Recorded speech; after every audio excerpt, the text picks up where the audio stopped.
Hello, good evening to all of you.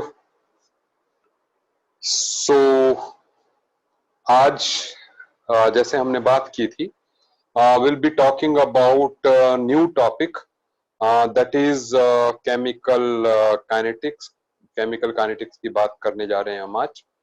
ठीक है, last lecture में हमने ये जो है डिसाइड कर लिया था। ठीक है, तो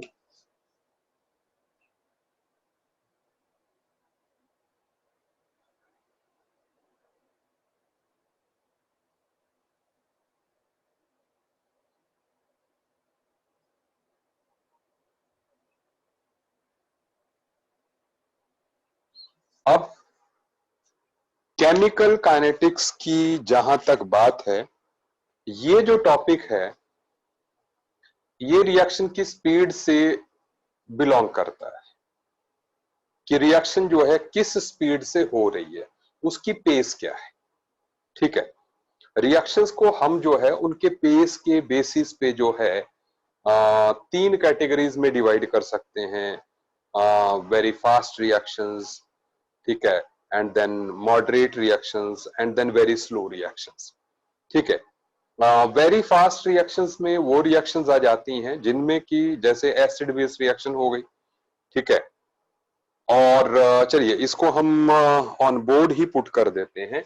ठीक है, सो हम कह रहे हैं कि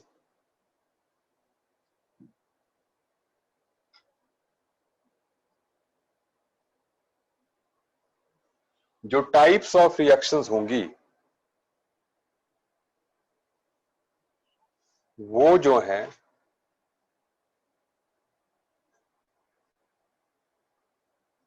very fast reactions,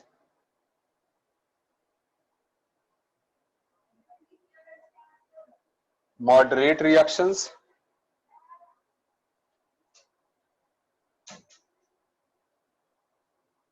and very slow reactions. Very fast reactions में जैसे मैंने आपको कहा कि एसिड बेस न्यूट्रलाइजेशन जो है, example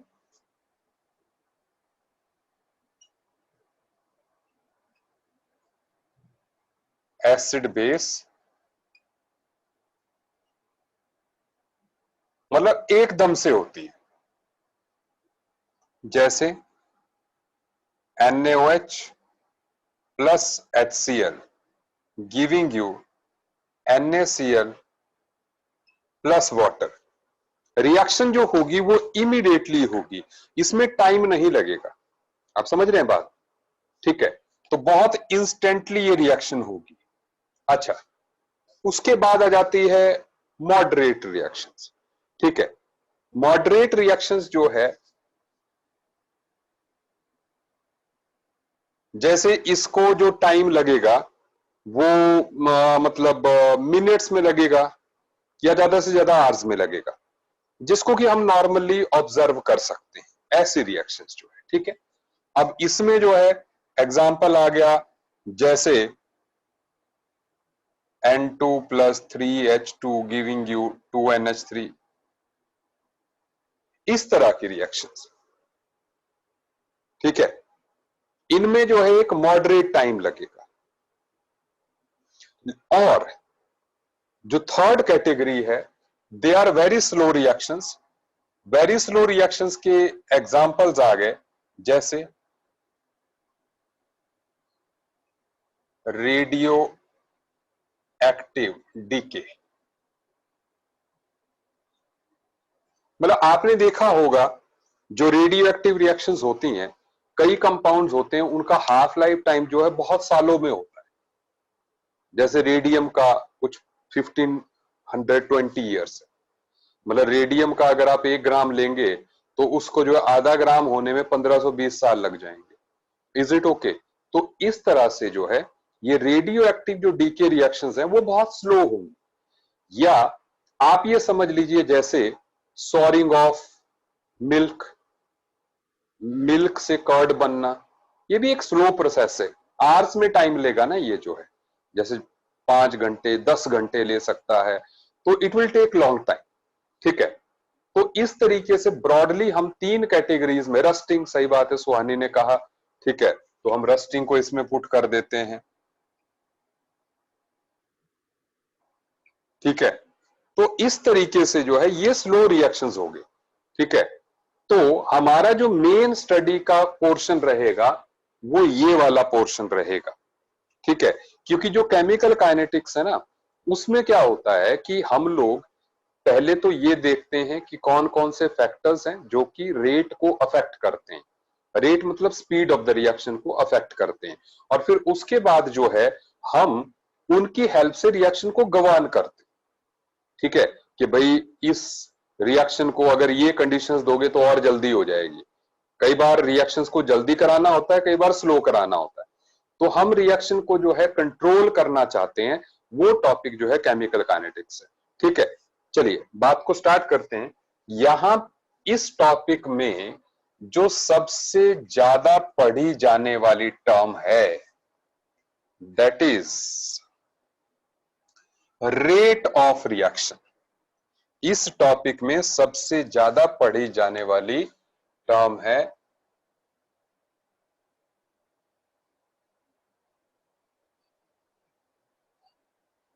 rate of the reaction, ठीक है।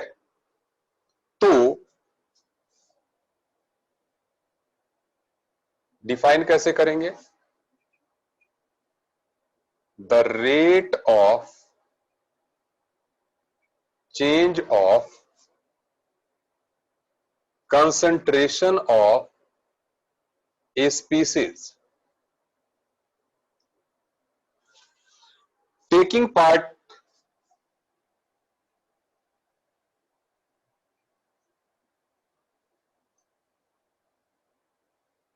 in a chemical reaction with time is called rate of reaction। तो मतलब is called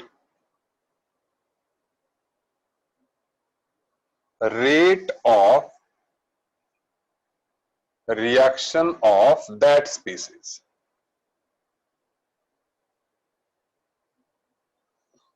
तो मतलब किसी कंपाउंड में विद टाइम जो है कंसंट्रेशन में चेंज क्या आ रहा है उसको जो है हम बोलते हैं रेट ऑफ रिएक्शन, ठीक है। अब तो रेट को कैसे डिफाइन करेंगे जी? Rate is equal to delta C upon delta T. अब ये सुनते जाइए, ये जो डेल्टा सी है that is change in concentration, और डेल्टा टी है time taken, change in time, कि इतने से इतने के बीच में इतना चेंज आए, कंसंट्रेशन इतनी होगी। आप समझ रहे हैं? तो इसके जो यूनिट्स हो सकते हैं, यूनिट्स जो है इसके हो सकते हैं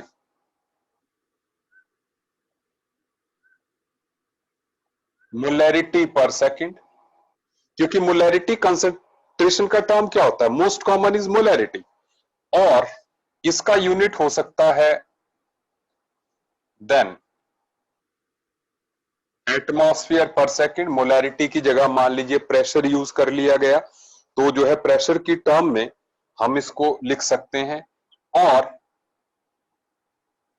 mm ऑफ Hg पर सेकंड, मतलब ये प्रेशर का दूसरा यूनिट हो गया, ठीक है। अच्छा, अब सुने, तो आपको ये बात समझ में आ गई होगी कि एक पर्टिकुलर टाइम इंटरवल के बीच में जितना कंसंट्रेशन का चेंज आता है मोटे मोटे तौर पे that is called the rate of the reaction, ठीक है। रेट ऑफ रिएक्शन को हम दो तरीके से कैटेगराइज करते हैं, ठीक है। अगेन मुझे ये मिटाना पड़ेगा, ठीक है, आपने नोट कर लिया होगा I think.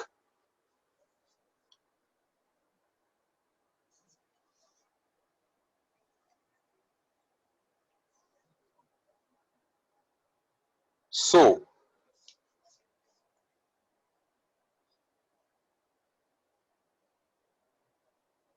Types of rate of reaction, अब इसमें सबसे पहले देयर इज एवरेज रेट।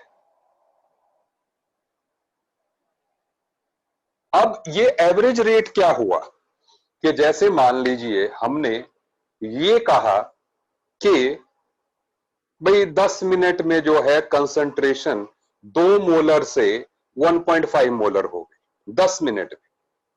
तो हम क्या कहेंगे 2 मोलर से 1.5, 2 माइनस 1.5 डिवाइडेड बाय 10 कितनी हो गई? 2 मोलर से 1.5 हो गई ना, तो 2 माइनस 1.5 अपॉन 10, तो एक तरह से वो हो गया 0.5 बाय 10, तो मतलब हो गया 0.05। तो आपका एवरेज रेट जो है 0.05 आ गया। आप अब सुन लीजिए, ठीक है। दैट इज कि जैसे मान लीजिए कोई रिएक्टेंट जो है प्रोडक्ट में चेंज कर रहा है, तो उसके लिए हम एवरेज रेट कहेंगे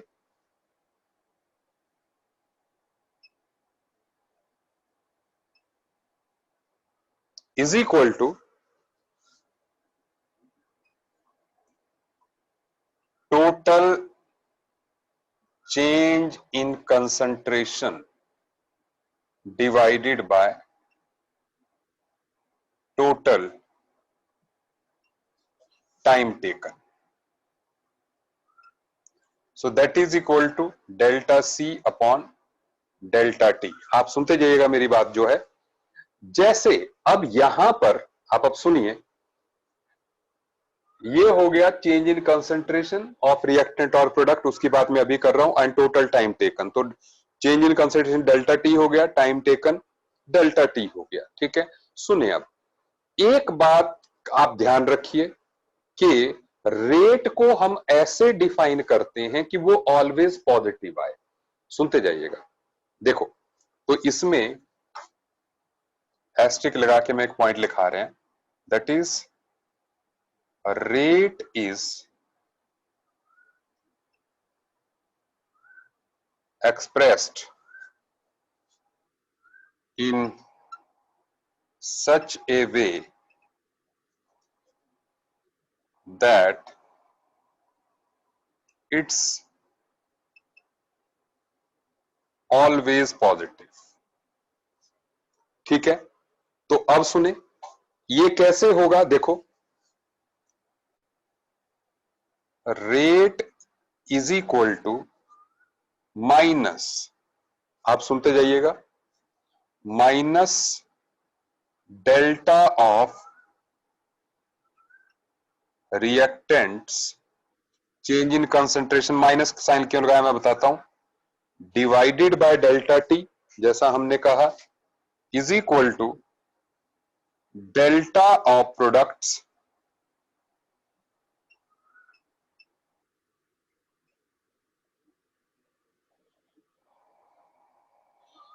डिवाइडेड बाय डेल्टा टी। अब आप इस रिएक्टेंट में माइनस वर्ड को समझने की ट्राई कीजिएगा।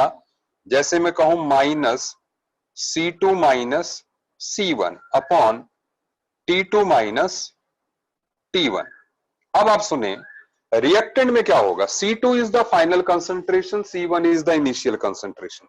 आप जानते हैं C2 will be less than C1। भाई रिएक्टेंट जब रिएक्ट करेगा, प्रोडक्ट में चेंज होगा, तो रिएक्टेंट की कंसंट्रेशन क्या होनी है, रिएक्टेंट की कंसंट्रेशन जो है वो कम हो जाएगी, तो C2 विल बी लेस। तो ऐसे में जो है जब C2 की वैल्यू लेस होगी तो ये टर्म माइनस में आ जानी थी, तो इसलिए माइनस लगाया। Is it okay? तो इसलिए जो है मैं इसको ऐसे लिख दूं कि this minus delta of reactants is equal to this is equal to minus C2 minus C1 upon T2 minus T1। ये तो पॉजिटिव ही रहेगा, ठीक है, लेकिन जो ऊपर वाली टर्म जो कि नेगेटिव आ रही थी, अब वो पॉजिटिव हो जाएगी। और प्रोडक्ट में जब आप लिखोगे C2 माइनस C1, तो प्रोडक्ट में C2 बड़ा ही होगा C1 से, तो इसलिए प्रोडक्ट में हमें माइनस साइन लगाने की जरूरत नहीं। क्या आपको मेरी बात समझ में आ गई? तो मतलब हम जो है रेट को इस तरीके से एक्सप्रेस करते हैं कि वो ऑलवेज पॉजिटिव आए। Is it okay? आपको बात समझ में आ गई होगी। चलिए अब हम आगे बढ़ रहे हैं। ये थी बात एवरेज रेट, ठीक है। अब जैसे एवरेज रेट आप ऐसे समझ लीजिए जैसे एवरेज स्पीड होती है। मान लो जम्मू से जो है उधमपुर कोई बंदा गया, ठीक है, और उस जम्मू से उधमपुर मान लो 60 किलोमीटर दूर है सपोज, ठीक है ना, और वो जो है उसमें आधे घंटे में पहुंच गया मान लीजिए, तो इसका मतलब उसकी जो एवरेज स्पीड थी वो कितनी हो गई? 120 किलोमीटर पर आवर। सही है बात? तो ये एवरेज स्पीड हो गई, ठीक है। मतलब distance travelled upon time taken 60 divided by half an hour is the average speed. लेकिन ऐसा नहीं हुआ होगा कि वो स्टार्टिंग से ही जो है 120 की स्पीड से गया। हो सकता है कहीं पे जब वो सिटी में हो उसकी स्पीड 20 भी हो, 30 भी हो, और आगे चल के 140 पे भी चला हो, 150 पे भी चला। मैं ऐसे एग्जांपल दे रहा हूं, ठीक है ना। ठीक है, हाँ बिल्कुल। तो हर इंस्टेंट पे उसकी जो स्पीड है वो चेंज हुई होगी, ठीक है। हर हर इंस्टेंट पे चेंज हुई होगी। कभी ब्रेक लगी होगी, कभी फास्ट चला होगा, बहुत फास्ट चला होगा, बहुत स्लो भी चला होगा, लाइक दैट, तब वो आधे घंटे में पहुंचा। तो हर मूवमेंट की जो जानकारी देता है वो इंस्टेंटेनियस स्पीड हमें जानकारी देता है। बिल्कुल सही, सुहानी सही कह रही है, ठीक है ना, कि उसको हम इंस्टेंटेनियस स्पीड कहेंगे, ठीक है। तो सुनते जाइए।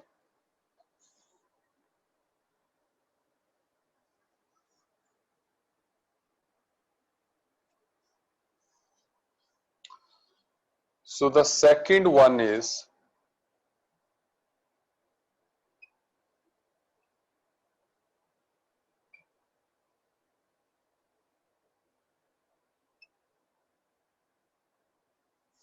इंस्टेंटेनियस स्पीड, ठीक है। अब रेट इंस्टेंटेनियस हम ये कहेंगे इट इज इक्वल टू के limit when delta T approach zero. मतलब दो इंटरवल्स के बीच का जो टाइम है वो बिल्कुल जीरो हो जाए, ठीक है। तो that delta C upon delta T, इसको लिखेंगे हम D C upon D T, small delta, तो इसलिए D C upon D T लिख दिया, ठीक है। तो इसलिए अब आप समझे बात, यहां पर जो है ये बहुत कम मूवमेंट होगी कि जहां पे टाइम अप्रोच जीरो, ठीक है। जैसे जम्मू और उधमपुर के बीच में जो एवरेज स्पीड थी वो तो आधे घंटे का गैप था ना। लेकिन यहां पे क्या है, मान लो हमने 1 सेकंड कह दिया कि हर 1 सेकंड में उसकी स्पीड क्या थी, तो इसलिए time approach is nearly zero, या सेकंड कह लीजिए, मिली सेकंड कह लीजिए। तो ऐसे जो है जब बहुत मिनिमम हो जाता है टाइम जो है, तो फिर वो डीसी अपॉन डीटी डीटी कहलाता है वो, ठीक है। अच्छा, दिस इज, तो एक तरह से instantaneous rate will be, instantaneous rate will be the slope of concentration and time graph. अब आप सुने, जैसे मान लीजिए ये रिएक्टेंट की कंसंट्रेशन है, रिएक्टेंट की जो कंसंट्रेशन है वो सपोज जैसे उसका जो ग्राफ है वो इस तरह से है। तो अगर हम कहें, सुनते जाइए, अगर हम कहें कि पहले किसी इंटरवल पे जो है C1 था एट टाइम T1 पे, और किसी टाइम T2 पे जो है ये हो गया C2। तो अब वो जो मैंने पहले कराया कि C2 minus C1 minus of C2 minus C1 upon T2 minus T1, इससे आ जाएगा एवरेज। अगर आप C1 C2 T1 T2 की वैल्यूज लिखेंगे तो जो है आपके पास जो है आ जाएगा क्या कहते हैं इसको, एवरेज रेट। लेकिन अब क्या है, अगर आपको किसी इंस्टेंट पे निकालना है, अगर किसी इंस्टेंट पे आपको निकालना है, तो you have to go for the slope.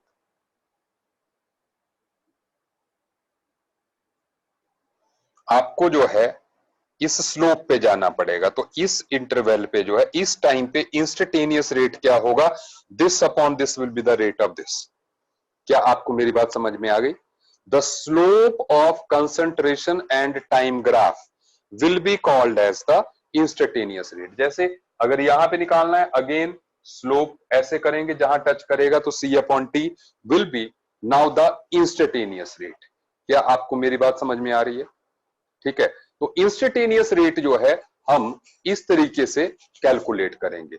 I hope it is becoming clear to all of you. अब सुनते जाइए, ठीक है ना? ज्यादा कंफ्यूजन में हमें नहीं करना है ये, ठीक है? मतलब बहुत ज्यादा हमें कंफ्यूजन में नहीं रखना है इस चीज को, ठीक है? आसान बनाना है हमें, ठीक है? चलिए, सो अब देखिए आप, छोटे छोटे क्वेश्चंस की हेल्प से हम बात समझते जाते हैं।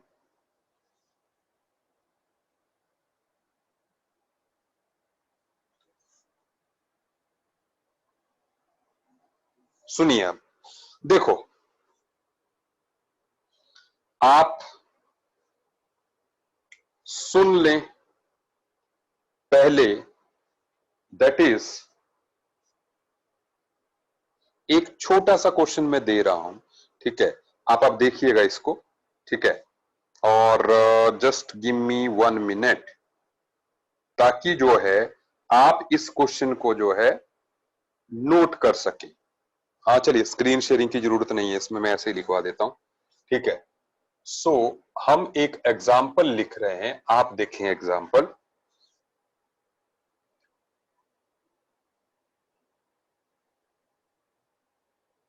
From the concentration of R at different times given below,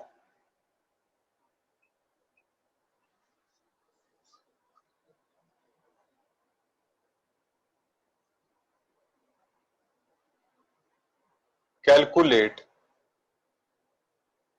average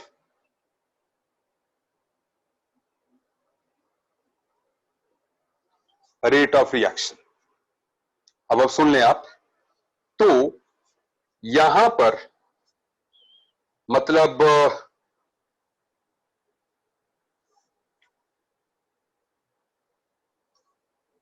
reactant is changing into product, और आप देखें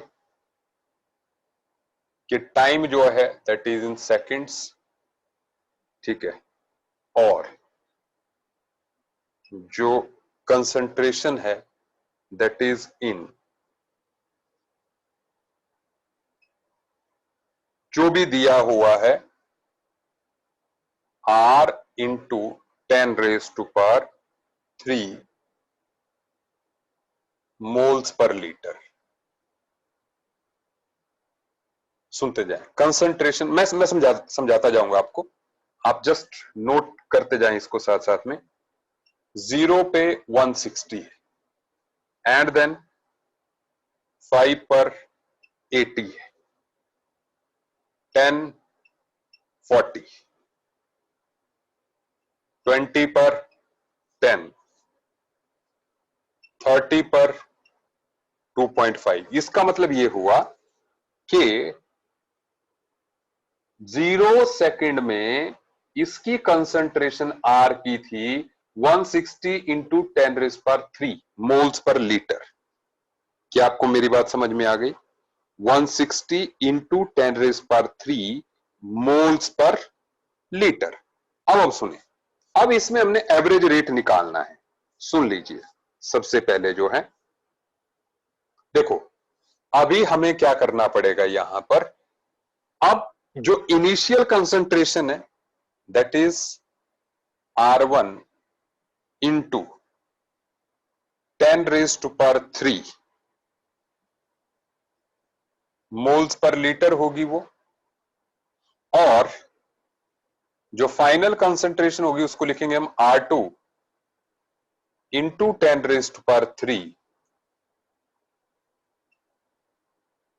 मोल्स पर लीटर। सही है बात। तो पहले कितनी है 160, फिर कितनी हो गई 80, 160 पहले 80 बाद में। सुनिए, ये T2 टाइम सेकंड्स में एंड T1 टाइम सेकंड्स में। आप नोट कर लीजिए, आज शुरुआत वाला लेक्चर है, बिल्कुल हमने बेसिक चीज समझनी है पहले जो है, ठीक है। तो आप क्वेश्चन को नोट जरूर कर लीजिए, ठीक है। 50, ठीक है। अब जो है, जो हमने आर एवरेज निकालना है, दैट इज अगेन 10⁻³ की टर्म्स में, ठीक है। और वो कितना आएगा, that is equal to minus R2 minus R1 upon T2 minus T1। अब सुन लें, तो जब आप ऐसा करोगे इस केस में, तो आप क्या लिखोगे, -160 minus 80, sorry R2 80 minus 160 upon 5, ठीक है। इंटू 10⁻³ तो साथ में आएगा ही, तो वो आ जाएगा 16, मतलब पूरा आंसर होगा आपका 16 इंटू 10⁻³। सही है बात। वो मैंने 10⁻³ जो है ऊपर कॉमन लिखा हुआ है, आइदर आप जो है 16 इंटू 10⁻³ जो है ये आंसर लिख सकते हो। इसका यूनिट रहेगा मोल्स पर लीटर पर सेकेंड। सही है बात जी। ऐसे आप अगले वाला करेंगे, तो अगले वाले में इनिशियल 80 हो जाएगा एंड देन 40 हो जाएगा, फिर 40 हो जाएगा, देन 10 हो जाएगा, फिर 10 होगा, फिर 2.5 होगा, और फिर जो टाइम होगा वो ऐसे 10, 20, 30, ये 5, 10, 20, मतलब ये 5 और 10 सेकंड्स के बीच में क्या हुआ वो इसमें आएगा। तो ऐसे ही हम जब कैलकुलेट करेंगे, तो 8 इंटू 10⁻³ इसका आ जाएगा, 3 इंटू 10⁻³ इसका आ जाएगा, 0.75 इंटू 10⁻³ मोल्स पर लीटर पर सेकंड जो है इसका आ जाएगा। तो इस तरीके से जो है यू विल कैलकुलेट। क्या आपको मेरी बात समझ में आ गई? इस तरीके से जो है आप जो है कैलकुलेट कर लेंगे कि एवरेज रेट्स जो है क्या होंगे। तो एक सिंपल सा सवाल, ठीक है ना, उससे हमें आइडिया लग गया कि टॉपिक में क्या होने वाला है, रेट किस तरह से निकाला जाता है। क्या आपको मेरी बात समझ में आ रही है? आगे बढ़ते हैं आप, ठीक है।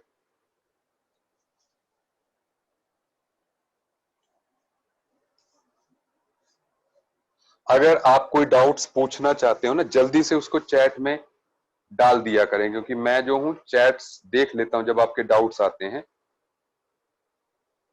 ठीक है। तो मन्नत रेहन ने कुछ मेरे को कहा था कि क्लियर नहीं। अब क्या क्लियर नहीं है, क्या चीज क्लियर नहीं है? ठीक है, मतलब स्क्रीन क्लियर नहीं है, वीडियो क्लियर नहीं आ रहा है, ऑडियो क्लियर नहीं आ रहा है, कि क्वेश्चन क्लियर नहीं हुआ? अच्छा, स्क्रीन क्लियर नहीं है। ओके, क्यों नहीं है क्लियर यार? मेरे पास तो लाइटिंग खूब है। क्या बाकियों को भी स्क्रीन क्लियर की प्रॉब्लम? अच्छा, बीच बीच में जो है स्क्रीन क्लियर, वो नेटवर्क की प्रॉब्लम हो सकती है। आपको वीडियो रिकॉर्डिंग मिल जाएगी तो जो है आप उसको देख लेना, ठीक है। चलिए मनज जी, अब सुनिए, अब जरूरी aspect,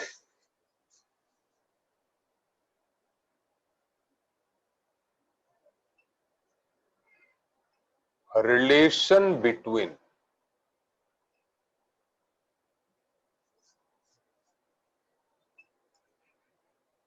rates of reaction of various species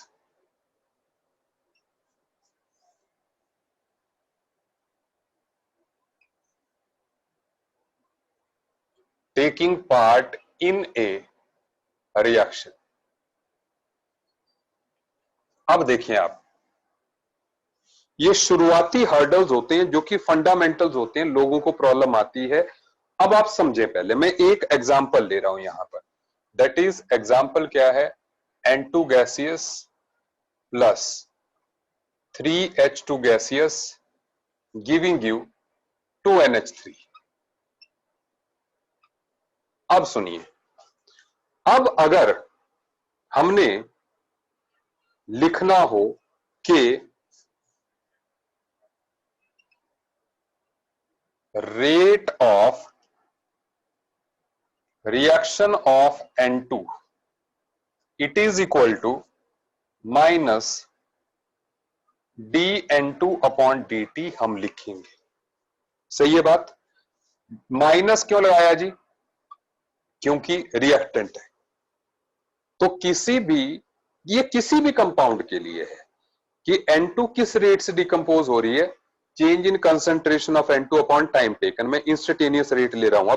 अब सुनिए, ऐसे ही हम कहेंगे कि rate of reaction of H2, तो हम लिखेंगे minus D H2 upon dt। और ऐसे ही रेट ऑफ रिएक्शन ऑफ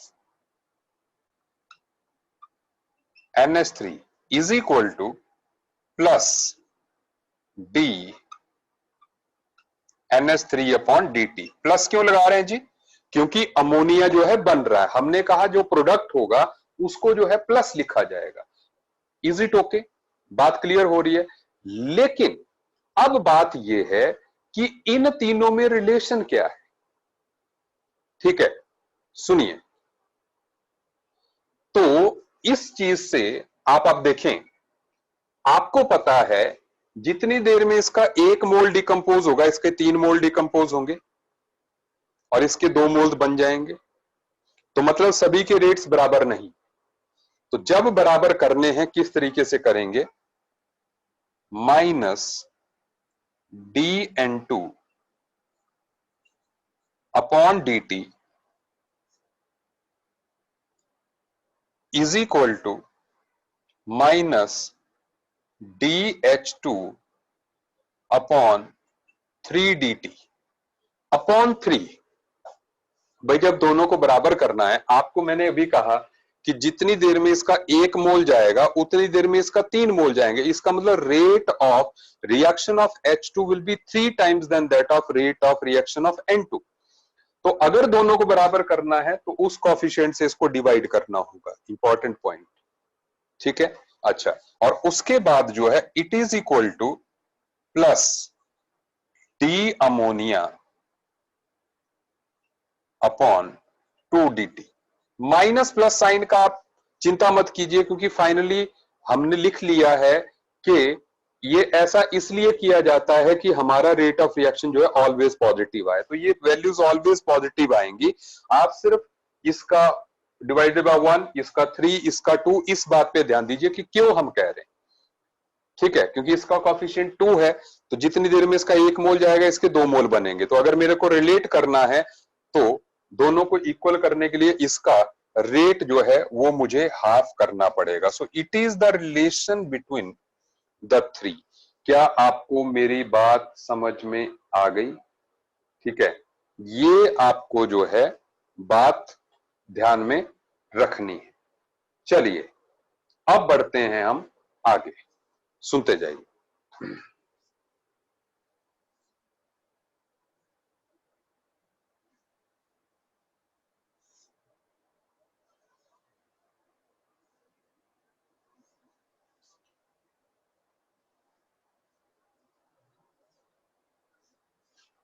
और सुन लीजिए, कई बार simple term rate of reaction लिखा होता है। तो ये जो मैंने अभी लास्ट में टर्म्स लिखाई थी ना, upon 2 upon is equal to this much is equal to this much, it is equal to rate of reaction. इसको लिख लीजिए आगे, it is equal to rate of reaction. ठीक है, जब कॉफिशिएंट से डिवाइड किया हुआ है सभी को, ammonia divided by 2, hydrogen divided by 3, now finally that is equal to rate of reaction. अकेला रेट ऑफ रिएक्शन दिया हुआ है। और अगर इंडिविजुअल कंपोनेंट का दिया हुआ वो तो हमने तीनों के लिख ही लिए हैं। क्या आपको मेरी बात समझ में आ रही है? अब हम बढ़ रहे हैं जी आगे। अब सुनिए,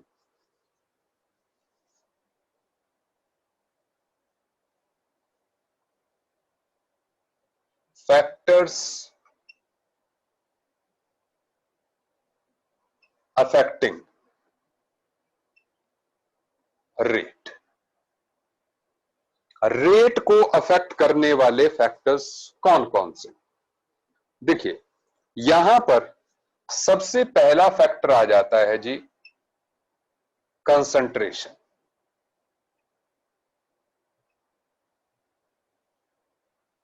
ठीक है, आपको याद भी होगा, हमने ऑर्गेनिक केमिस्ट्री कर ली है क्योंकि, और 11th में जो है केमिकल इक्विलिब्रियम भी कर लिया हुआ है। हमने कई जगह लिखा हुआ था कि rate of reaction is equal to K into concentration of some substance A and then concentration of substance B। आप सुन ले मेरी बात, कि जैसे यहां पर A और B की जगह सबस्ट्रेट एंड न्यूक्लियोफाइल था, ऐसे लिखा था ना।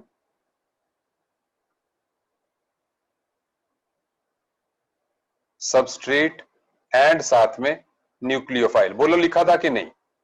ऐसे लिखा था। तो ये स्क्वायर ब्रैकेट में क्या है? ये वही कंसंट्रेशंस है। तो जैसे SN2 रिएक्शन में हमने कहा था कि भैया जो रेट ऑफ रिएक्शन है वो सबस्ट्रेट पे भी डिपेंड करेगा, न्यूक्लियोफाइल पे भी डिपेंड करेगा। तो ऑब्वियस सी बात है, हमारे सबस्ट्रेट की कंसंट्रेशन जितनी ज्यादा होगी रेट ऑफ रिएक्शन उतना ज्यादा होना है। ठीक है, न्यूक्लियोफाइल की जितनी ज्यादा होगी रेट ऑफ रिएक्शन उतना ज्यादा होगा। न्यूक्लियोफाइल की कंसंट्रेशन को डबल कर दोगे तो रेट ऑफ रिएक्शन डबल हो जाएगा। लेकिन SN1 में न्यूक्लियोफाइल नहीं आता था, अकेला सबस्ट्रेट आता था, तो वहां पे न्यूक्लियोफाइल की कंसंट्रेशन के इंडिपेंडेंट था, जबकि सबस्ट्रेट पे जो है बिल्कुल डिपेंड कर रहा था। क्या आपको मेरी बात समझ में आ रही है? ठीक है, चलिए अब हम आगे बढ़ रहे हैं। ठीक है, द सेकेंड वन,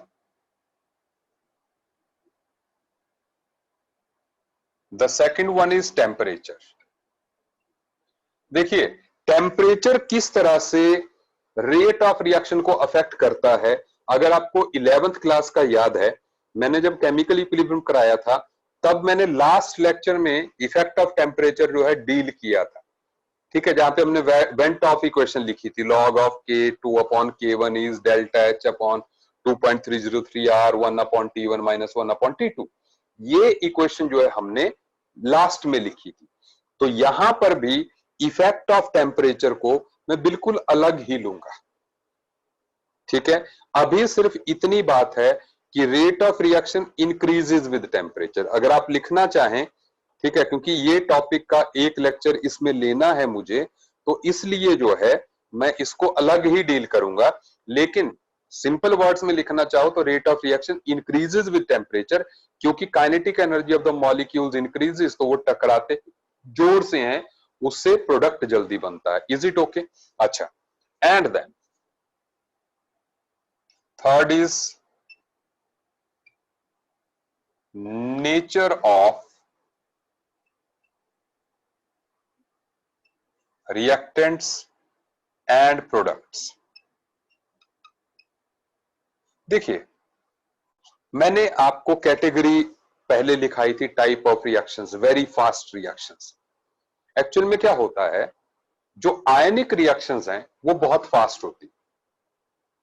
जैसे हमने एसिड बेस न्यूट्रलाइजेशन की ना, आप अब देखिए फिर से रिएक्शन, कि जैसे हमने लिखा NaOH प्लस HCl जो है, ये हमें NaCl एक्वस, मतलब ये सारे एक्वस ही हैं, एंड प्लस वाटर देगा।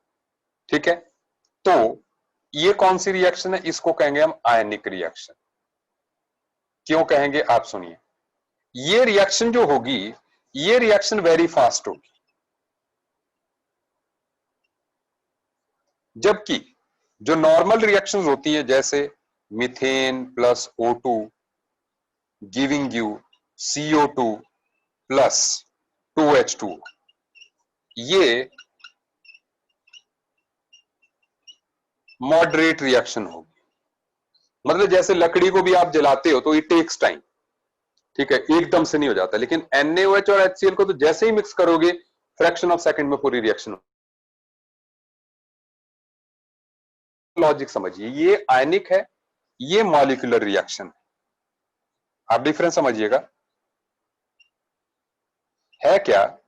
जो NaOH है ना, जो NaOH का आप सोल्यूशन लोगे भाई, उसमें क्या है, NaOH एक्वस मीडियम में बीइंग स्ट्रॉन्ग बेस पूरी तरह से डिसोसिएटेड होगा। मतलब NaOH ऑलरेडी Na पॉजिटिव और OH नेगेटिव में बन गया होगा, और HCl भी स्ट्रॉन्ग एसिड है, इसलिए वो भी ऑलरेडी H पॉजिटिव और Cl नेगेटिव में डिसोसिएटेड होगा। ठीक है, मतलब इनको रिएक्शन के टाइम पे डिसोसिएट करने की जरूरत नहीं होती, ये पहले से डिसोसिएटेड है। सुनते जाइए। अब इसके बाद जो है, जो NaCl बना है वो भी पानी में डिसोसिएटेड ही होगा। ठीक है, तो नेट बना क्या, नेट सिर्फ वाटर है जो बना, मतलब NaCl तो जैसे का तैसा था वैसे का वैसा यहां पे आ गया, पहले भी वो डिसोसिएटेड ही था, बाद में भी डिसोसिएटेड ही है। तो रिएक्शन क्या हुई, H पॉजिटिव और OH नेगेटिव आपस में टकराया और वाटर बना दिया, ये एसिड बेस न्यूट्रलाइजेशन। तो इसलिए रिएक्शन बहुत फास्ट होती है क्योंकि इसमें बॉन्ड टूटने की जरूरत नहीं है। जबकि नीचे वाले को आप देखो, नीचे वाली रिएक्शन में क्या होगा, मीथेन, इसमें कार्बन हाइड्रोजन बॉन्ड्स हैं, सुन लीजिए 4, और साथ में ऑक्सीजन में OO डबल बॉन्ड है। तो पहले क्या होना है, पहले ये बॉन्ड्स टूटने हैं जी, ये बॉन्ड टूटना है, फिर ये आपस में लगेंगे, फिर प्रोडक्ट बनाएंगे। तो it will take time. Reactant के बॉन्ड्स को तोड़ने के लिए, टूटने के लिए टाइम लगेगा। तो इसलिए रिएक्शंस मॉडरेट होंगी। जो कोवेलेंट रिएक्शंस हैं, जो मॉलिक्यूलर रिएक्शंस हैं, वो जो है मॉडरेट पेस से होंगी, जबकि ये जो है आयनिक जो है अल्टीमेटली फास्ट होगी। ठीक है, अच्छा, उसके बाद चौथी बात आती है कैटालिस्ट की। ये आपने लोअर क्लासेस में भी पढ़ा है, अभी मैं सिर्फ इंट्रोडक्शन दे रहा हूं, टॉपिक में डिटेल में जाएंगे। आप जानते हैं कैटालिस्ट में पावर होती है रिएक्शन को अल्टर करने की। कई कैटालिस्ट जो है रिएक्शन को फास्ट करते हैं, कई कैटालिस्ट ऐसे भी होते हैं जो रिएक्शन को स्लो करते हैं, जिनको हम नेगेटिव कैटालिस्ट या पॉइजन्स कहते हैं। ठीक है, जैसे हमने हाइड्रोकार्बन्स में कहा था, हेलोजिनेशन ऑफ एल्कीन में हमने कहा था कि उसमें जो है O2 is added as a negative catalyst ताकि रिएक्शन को स्लो किया जा सके। ठीक है, तो catalyst alter the rate of reaction. Is it okay, ये बात आ गई। अच्छा, पांचवा आ गया पीएच। पीएच से हम वाकिफ हैं, आयनिक इक्विलिब्रियम हमने किया हुआ है, पीएच से वाकिफ हैं, लेकिन बात यह है कि पीएच किस तरह से अफेक्ट करेगी। देखिए, अब इसको हम सीधे सीधे डिफाइन नहीं कर सकते, लेकिन जैसे मुझे रिएक्शन याद आ रही है, हमने एक्चुअल में एल्डिहाइड कीटोन में मैं इस ग्राफ को रिकॉल कराऊंगा। ठीक है, लेकिन मैं सीधे सीधे आपको एग्जांपल जैसे दे दूं, जैसे हमारे पेट में जो रिएक्शंस होती हैं उनको एक एसिडिक पीएच चाहिए होती है। ठीक है, तो वो बहुत जिसको कहते हैं बेसिक पीएच में हमारे स्टमक में डाइजेशन नहीं हो। इज इट ओके, तो इसलिए जो है वो पीएच वहां पे मैटर करती है। ठीक है, तो कई ऐसी रिएक्शंस हैं जो कि पीएच डिपेंडेंट होती है। तो अभी फिलहाल मैं आपको जैसे रिएक्शन की बात कराऊं, एल्डिहाइड कीटोन में हम एक रिएक्शन पढ़ेंगे। ठीक है, उस रिएक्शन में क्या है, जैसे मैं इन शॉर्ट रिएक्शन भी लिख दूं। ठीक है, क्योंकि हम ऑर्गेनिक भी तो पैरेलली कर ही रहे हैं। ठीक है, तो जैसे there is one reaction that is RCR double bond O plus ammonia ले लीजिए, एंड जब ये रिएक्शन होती है NH2, ये R। अब ये जो रिएक्शन है ये बड़ी पीएच डिपेंडेंट है। कैसे पीएच डिपेंडेंट है, इस रिएक्शन के रेट की बात करें। ठीक है, rate of the reaction and it is, एक मिनट यार, इट इज पीएच। तो पीएच के साथ रेट ऑफ रिएक्शन ऐसे वेरी करता है, मतलब पीएच बहुत कम मतलब एसिडिक पीएच, एक मिड लेवल की पीएच जो होती है 4.5 पीएच पे जो है इस रिएक्शन का रेट जो है सबसे फास्ट होता है। मैंने कहा मैं बात को भूलूंगा नहीं, मैं आपको खुद याद कराऊंगा कि मैंने जो है ये लिखवाया था 4.5 पीएच, इस पॉइंट पे लिखा हुआ 4.5।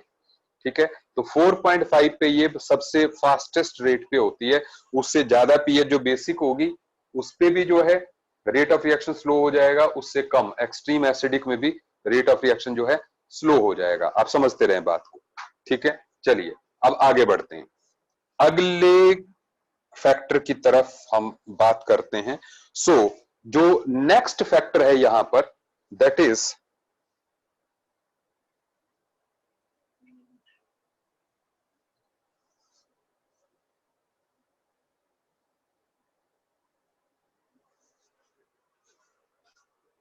Pressure. I don't know what point it is.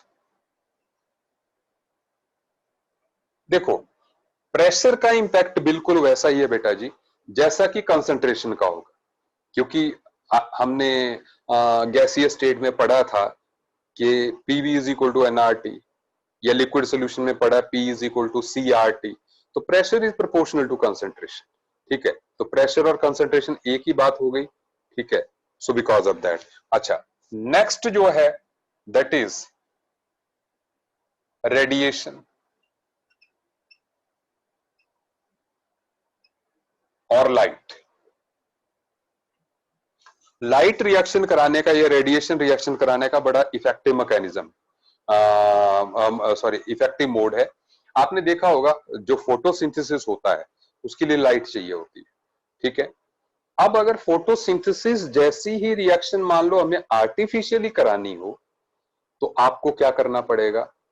मान लो अपने पत्ते में फोटोसिंथेसिस जबरदस्ती कराना है, बिना लाइट के कराना है, सिर्फ हीट करके कराना है, तो आपको पत्ते को पानी में डालना पड़ेगा क्योंकि पत्ते को हीट करना है। आपको इतना ज्यादा हीट करना पड़ेगा पत्ते को कि पत्ता उबल जाएगा, मतलब पूरा खराब हो जाएगा, बॉयल हो जाएगा, ठीक है ना, पक जाएगा, तो डेड हो जाएगा। मतलब आपको पत्ते को 100 डिग्री सेल्सियस से ऊपर ले जाना पड़ेगा टेम्परेचर। तो उससे क्या होता है, लाइट क्या है, लाइट का फोटोन सीधे उसी जगह पर पड़ता है जहां पे उसकी जरूरत है, और वो फोटोसिंथेसिस की रिएक्शन करवा देता है, मतलब स्टार्च की प्रिपरेशन करवा देता है। जो पत्ता है बाकी उसकी जो बाउंड्रीज हैं वो ठंडी रहती है, लेकिन जब आप वही एनर्जी हीट की फॉर्म में देने की ट्राई करते हैं तो पूरा पत्ता जो है गर्म हो जाएगा, है ना। क्योंकि आप तो उस एक पॉइंट पर भी एनर्जी देने के लिए आपके पूरे पत्ते को हीट करना पड़ेगा, तब जो है उस पॉइंट तक, तब वो पॉइंट भी गर्म होगा। आप ये नहीं कह सकते कि एक पॉइंट गर्म हो गया बाकी नहीं होंगे। तो इसलिए फोटोन बड़ा इफेक्टिव मीडियम है जो कि लो टेम्परेचर पे रिएक्शन को करा देता है। Is it okay? सो ये हो गए फैक्टर्स, ठीक है। फिलहाल आज की क्लास में हम ये ही बात करेंगे, ठीक है। अच्छा, और जैसा जो है हमने डिसाइड किया था डाउट्स के लिए, ठीक है। सो आपने करना क्या है, कोऑर्डिनेशन कंपाउंड्स के डाउट्स हम कब करें, या ऑर्गेनिक के डाउट्स पहले ले लें? जस्ट एक मिनट।